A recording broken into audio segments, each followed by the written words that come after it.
Good afternoon, everyone. My name is Catarina Ângelo. I'm from Portugal, from Lisbon.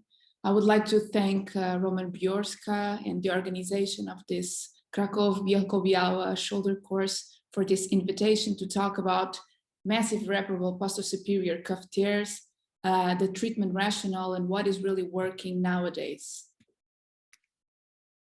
So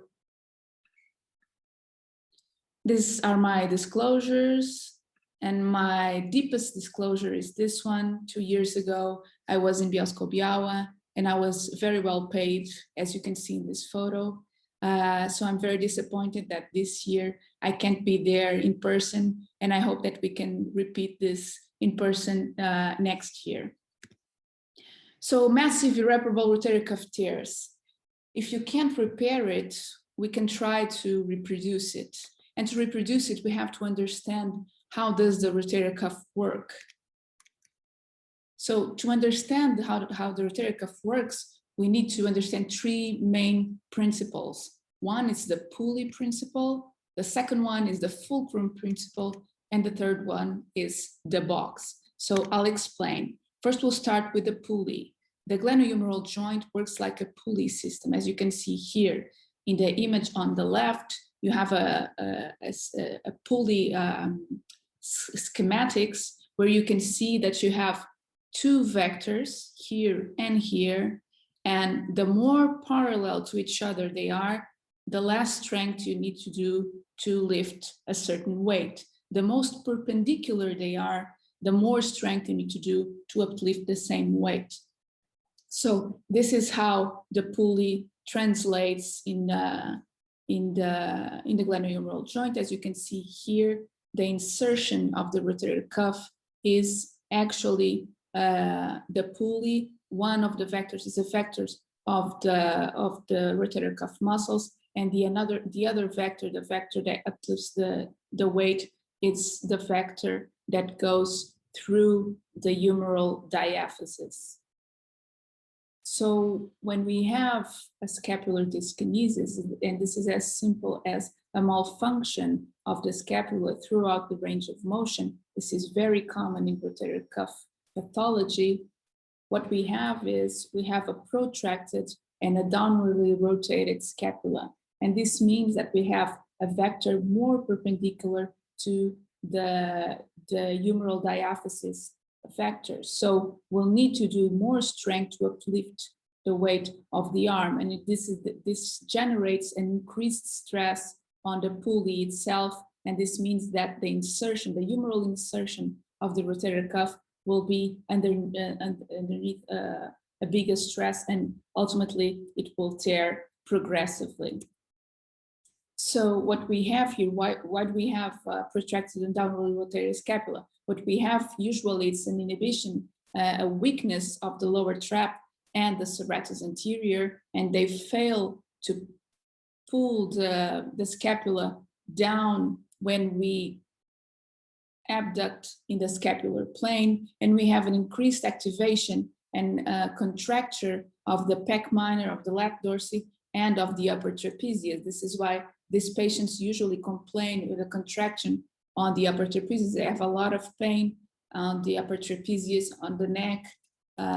So how can we reproduce this pulley? How can we bring it back to its original function? We have to strengthen what is inhibited. So we have to strengthen the lower trap and the serratus anterior, and we have to release what is contracted. So release the pec minor, release the lat dorsi, and release the upper trapezius. And this is all done with physical therapy, and we'll need also to ask our physical therapists to do a scapular humeral education, a correct one.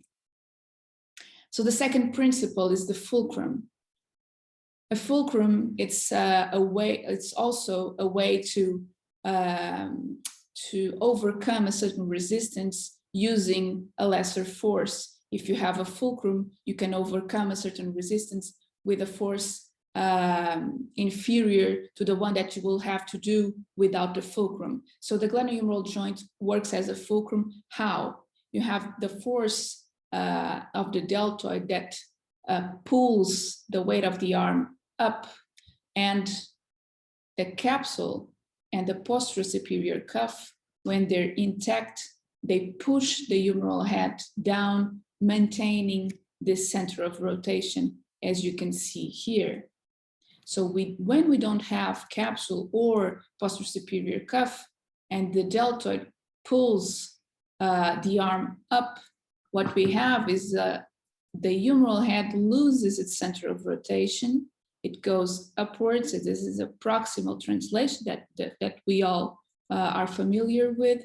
At the beginning, this is dynamic, then it becomes static over time, and the fulcrum becomes the acromion. This is the well-known impingement. So what we have here is that the fulcrum becomes to be very much closer to the force, so the resistance becomes much higher. It means also that we have to do a bigger force to overcome the same resistance. So this is why we have pseudoparalytic patients, and this is why our patients, some of our patients cannot elevate or abduct in the scapular plane. So how can we reproduce it? We can reproduce it recreating the fulcrum in the right spot, maintaining the center of rotation, and we'll see next how can we do that. So this is just a small note. This is actually one of the reasons why the reverse works. If you think about it, the reverse recreates a fulcrum. That's the interface between the insert and the glenosphere, and the fulcrum is actually more distal, more close to the resistance, which diminishes the force necessary to overcome the resistance that is the weight of the arm. The third principle, as you recall, is the box. And what is this? The box is all about force couples. Vertical stability and horizontal stability, vertical force couple and horizontal force couple. So basically, it's about maintaining the center of rotation. For the glenohumeral joint to work, you have to keep the head of the humerus inside the box. And you can think about this as the box being, the top of the box is the posterosuperior rotator cuff and the superior capsule. The bottom of the box is the inferior capsule. The interior part of the box is the interior cuff and the anterior capsule. And the posterior part of the box, it's the posterior inferior cuff and the posterior capsule. The medial part of the box is the glenoid, and the lateral part of the box is the centripetal force that pulls the head of the humerus towards the glenoid. So how can we reproduce this? We can reproduce this always identifying, even if partial subscap tears, and repair it. Always, whenever possible, repair the posterior inferior cuff. If you have a partial infraspinatus or even a total infraspinatus and a partial teres minor rotator cuff tear, always try to repair it.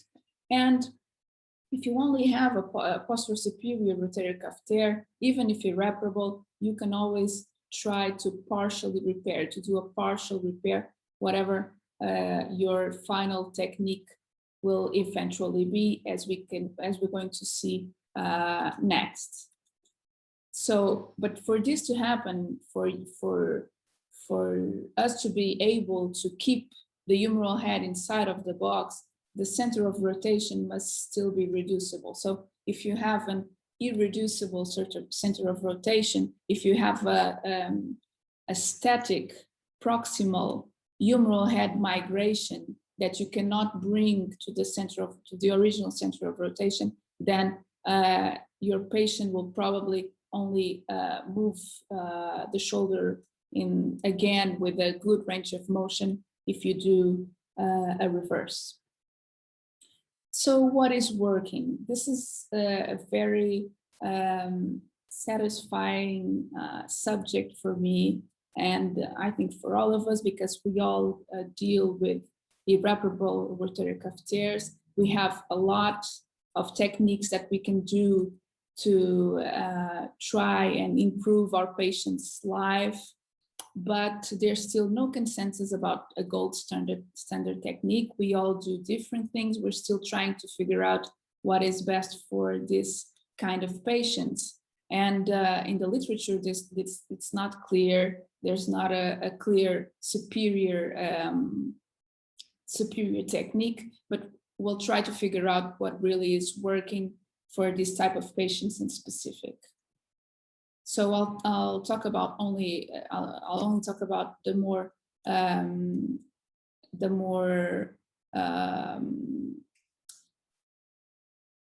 done techniques.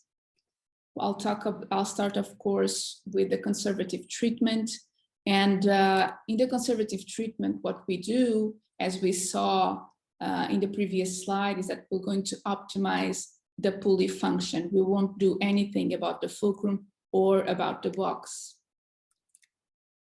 So what do we have in the literature? We have some papers that everybody knows, like Levy's paper about the anterior deltoid strengthening. What we know is that conservative treatment has relatively good results. Levy at 2 years had an improvement in constant score of 34 points and a success rate of 82%. This is very, very good.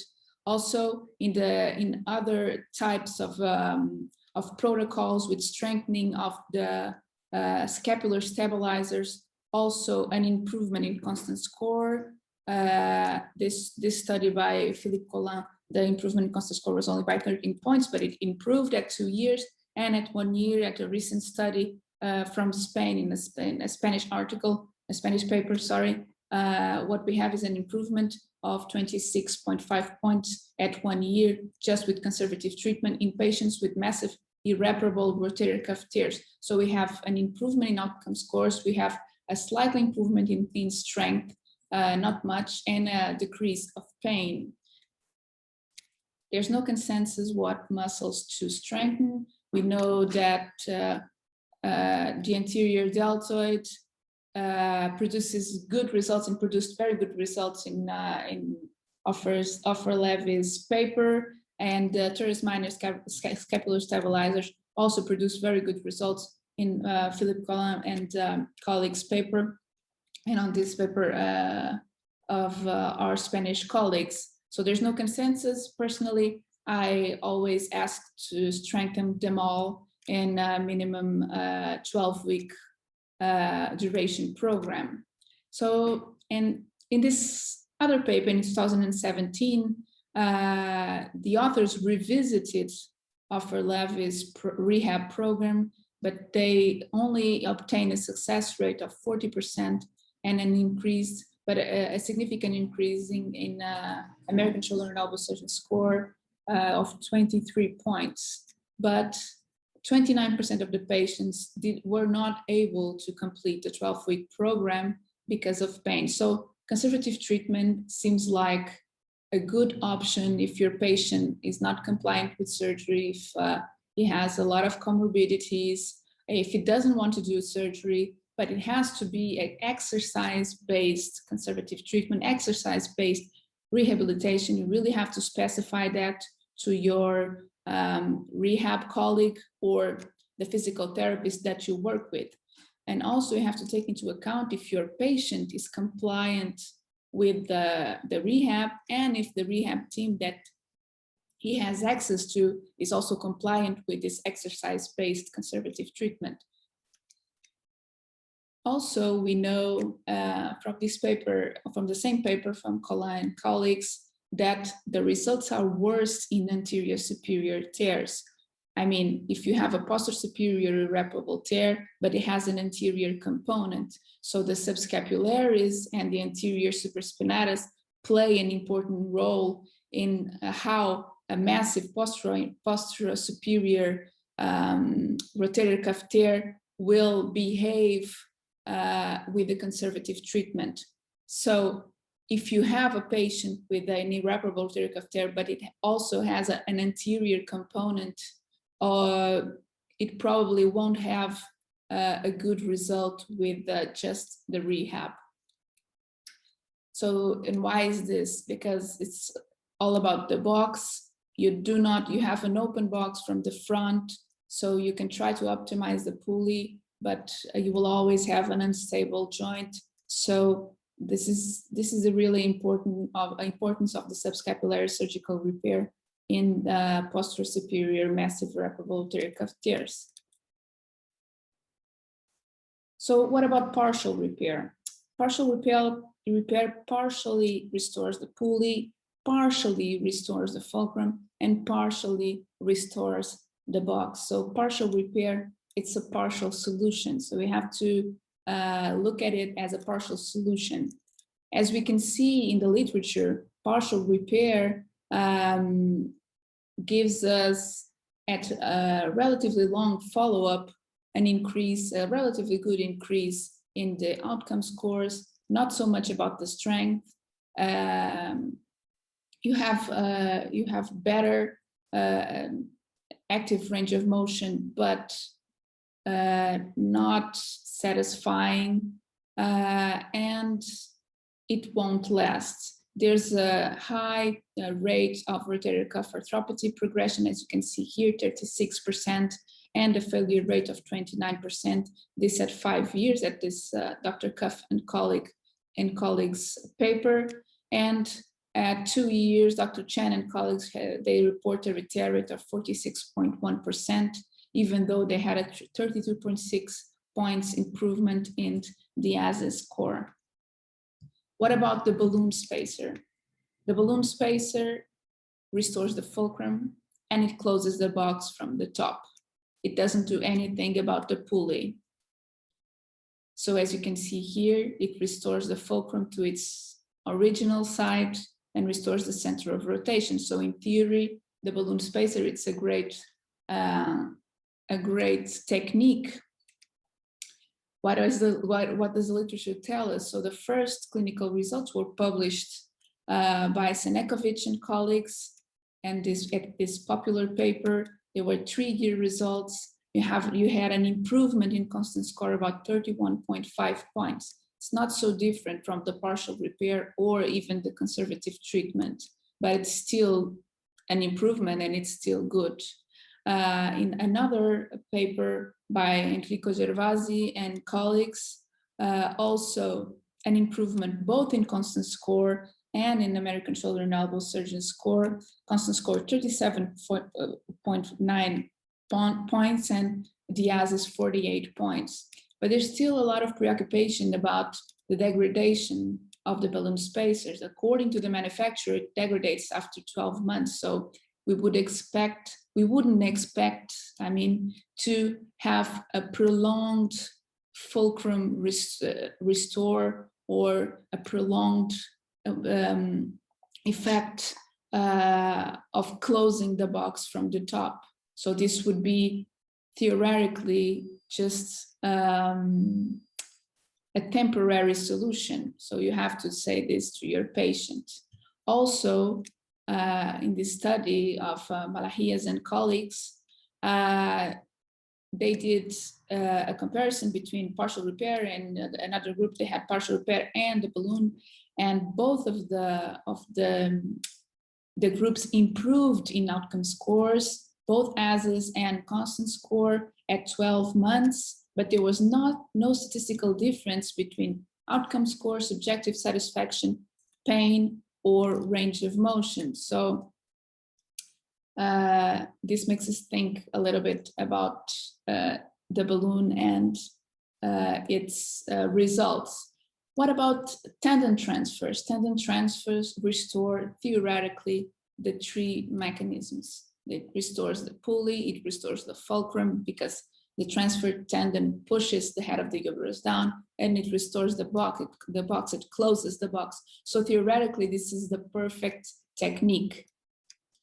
Lat dorsi was the most popular and traditional tendon transfer to treat posterosuperior irreparable rotator cuff tears. It was described by Christian Gerber in the 90s. And in this study, he and his colleagues published their 10-year results for open lat dorsi transfer.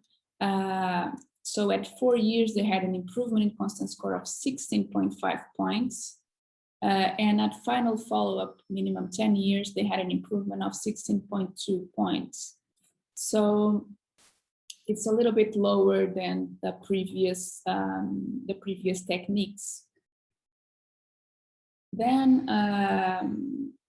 John Greenberg and colleagues published the arthroscopic assisted left dorsal transfer. The outcome scores were slightly better. There was an improvement at a mean follow-up of 29.4 months of 28.4 points. So it's better than the open left dorsal, maybe because of the subscap repair. I mean, if you do a technique, an open technique, and you won't be able to see partial subscap tears, or it would be more difficult to diagnose and to repair any anterior cuff tear. So this will probably result in worse outcomes. And this is why the arthroscopic assisted technique has probably better results than the open one. What about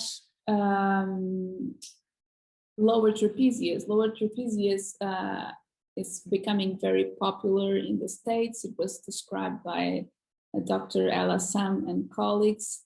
Here in 2016, they published their first results at 47 months mean, average 47 months of follow-up.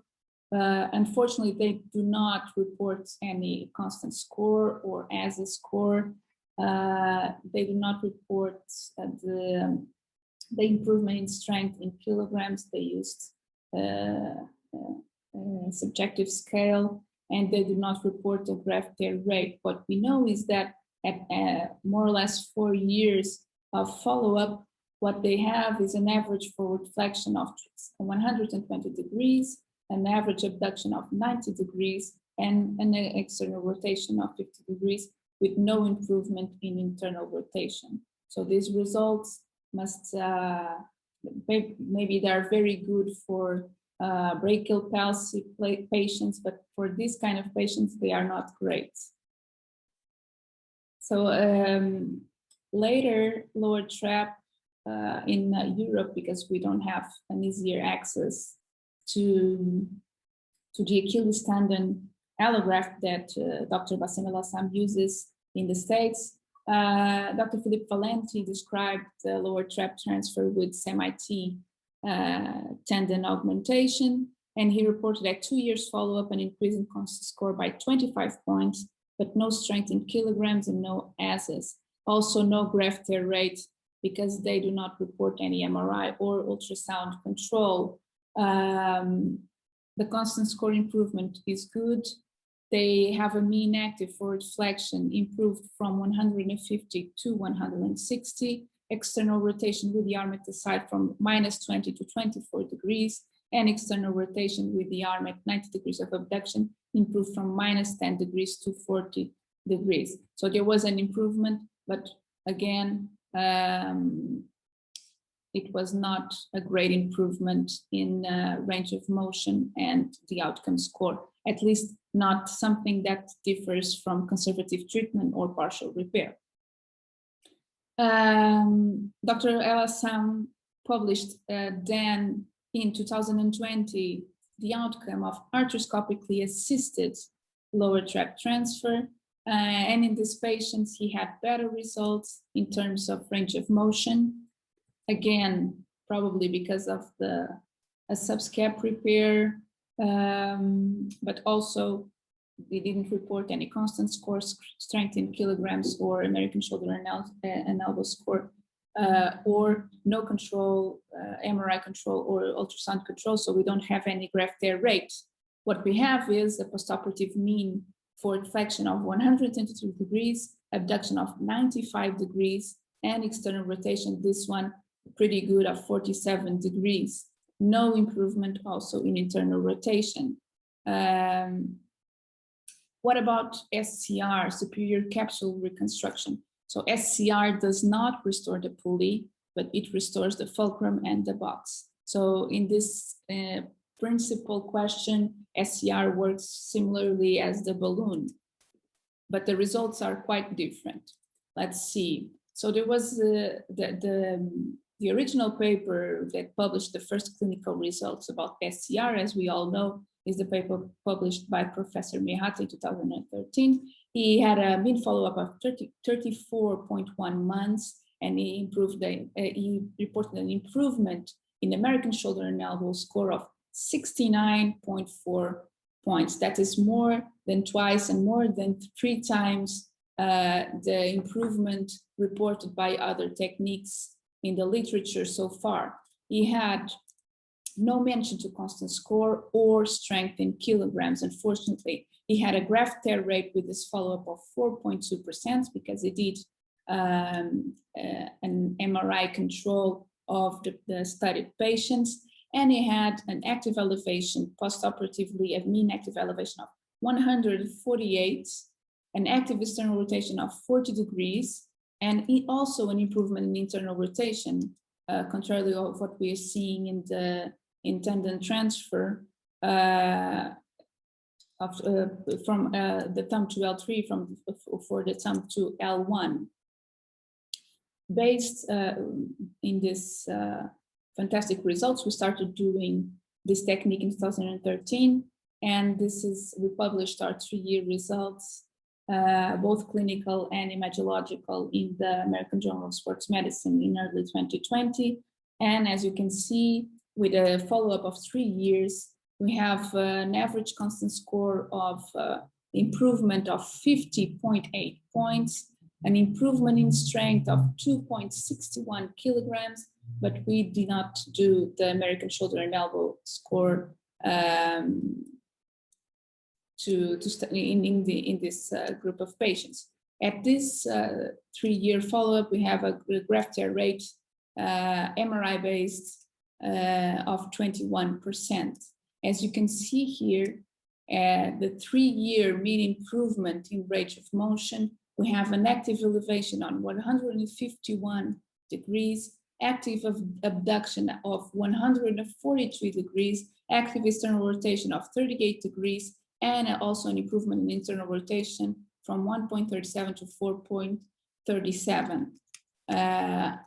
So this is some of our latest patients. This is a 6-month evaluation. Of course, they are not always like this, but usually the improvement is surprising, and it's very encouraging, and this is why we continue to do this technique and to offer this technique to our patients. As you can see here in these 2 videos, this one on the left is actually the 3-month follow-up consultation, and the one on the right, the 6-month follow-up consultation. So I remind these were patients with massive irreparable rotator cuff tears, posterosuperior rotator cuff tears. So they are great. They're really nice. But I have to warn you that this is SCR with fascia lata autograft. So these results have not so far been reproduced by other graft types. So we really have to take into account the type of graft when we compare SCR to other techniques, or when we read this kind of titles and this kind of papers, because not all SCR are the same technique, and the graft really matters. So we go back to the slide. What is working? So a lot of things are working, as you can see from the published results. The best range of motion achieved in a similar follow-up time seems to be achieved by SCR with fascia lata autograft. If maybe we mix all SCRs and compare it to other techniques, it won't be so different. But if we isolate the fascia lata ones, the difference is quite obvious. So you should always customize your choice and try to understand what kind of patient you have in front of you. Manage your patient expectations and your patient requirements. The more the merrier. You can combine techniques. You don't have to be part of a club and do just one technique. Actually, you should combine techniques, because as you see, a lot of techniques don't recreate all the biomechanics of the shoulder. So If you do balloon, combine it with partial repair. If you do SCR, we always combine it with partial repair, with a gesture on the long head of the biceps, always a tenotomy or a tenodesis. And of course, the conservative treatment is paramount.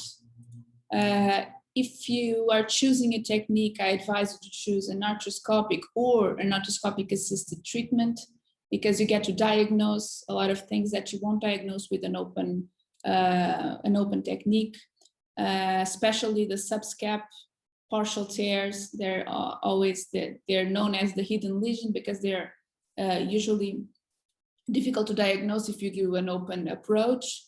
And always try to do a partial repair whenever it's possible. And despite the technique that you choose, the partial repair, it's always a good partial solution. And the last but not the least, the scapular stabilizers. I like to do a good scapular stabilizer reinforcement before the surgery, and then 6 months after the surgery, and a good scapulohumeral education. I think this is the base for the success of any surgical repair or reconstruction that you're doing in this kind of patients. So thank you so much. I hope I was not too long, and I am able to answer any question that you have to make. Thank you so much.